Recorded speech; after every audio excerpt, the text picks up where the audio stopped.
Hello everyone, आप सभी का स्वागत है फिर से एक न्यू ब्लॉग में। आज मैंने किए थे अपने नोट्स का रिवीजन। तो सबसे पहले मैंने अपनी इकोनॉमी के नोट्स का रिवीजन किया था।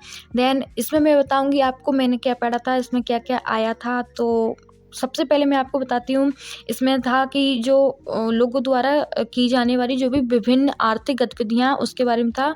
तो जो विभिन्न आर्थिक गतिविधियाँ होती हैं, सबसे पहले वो 3 प्रकार की होती हैं, मतलब कि 3 डिवाइड किया गया है। एक तो प्रथम, द्वितीय, तृतीय। तो प्राथमिक जो क्षेत्र में आर्थिक गतिविधियाँ होती हैं उसके अंतर्गत जो है कृषि, पशुपालन और मछली पकड़ना, ये सारी चीज़ें आदि सारी चीज़ें आती हैं। तो जो चीज़ें मैं कह सकते हैं प्रकृति से डायरेक्ट हमें मिलती है वो प्राथमिक गतिविधियों के अंतर्गत आती है।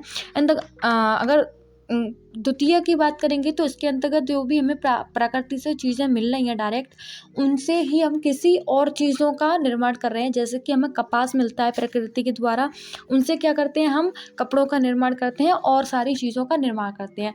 तो ये द्वितीय के अंतर्गत आती है। अगर तृतीया की बात करेंगे तो इसके अंतर्गत जो है व्यापार, परिवहन और सेवा, ये सारी चीज़ें जो आती हैं तो ये जो है तृतीया के अंतर्गत आती हैं और ये जो है राष्ट्रीय आय में मूल्य जोड़ती हैं, मतलब कि।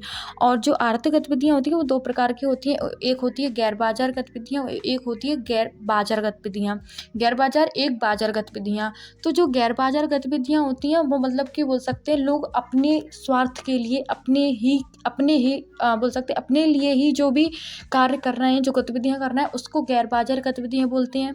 एंड बाजार गतिविधियों के अंतर्गत लोग जो बाजारों में जाकर परिश्रम कर रहे हैं, फैक्ट्री में जाकर काम कर रहे हैं पैसों के लिए, तो ये बाजार गतिविधियाँ होती हैं। एंड उसके बाद इसमें था जनसंख्याओं की गुणवत्ता की बात की गई थी। एंड उसके बाद इसमें मानव पूंजी में क्या क्या शामिल होती है उनकी बात की गई थी। शिक्षा को बढ़ावा देने के लिए सरकार क्या क्या मतलब कि काम कर रही है, क्या क्या कदम उठाए उसकी बात की गई थी।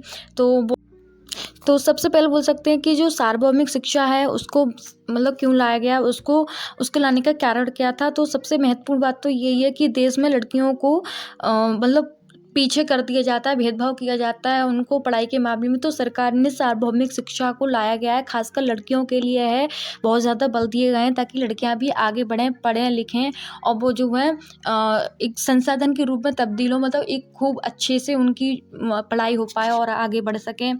और भारतीय सरकार द्वारा शिक्षा के प्रावधान भी बहुत सारे लाए गए हैं। एंड उसके बाद मैंने अपने आर्टिकल्स के नोट्स का रिवीजन किया था। एंड आप लोगों को मैं यही सजेस्ट करूंगी कि अपना एक ऐसा डे निकालो जिसमें आप अपने सारे नोट्स का रिवीजन करो। एंड उन आप जो पहले पढ़ चुके हो उनका भी रिवीजन करो एंड आप जो पढ़ रहे हो उसका भी रिवीजन करो। इससे क्या है, हम लंबे समय तक के लिए अपनी चीज़ें याद कर रखते हैं। और ऐसे क्या है, मतलब एक आप लोगों को टाइम भी मिल जाता है थोड़ा सा रिवीजन करने का और आराम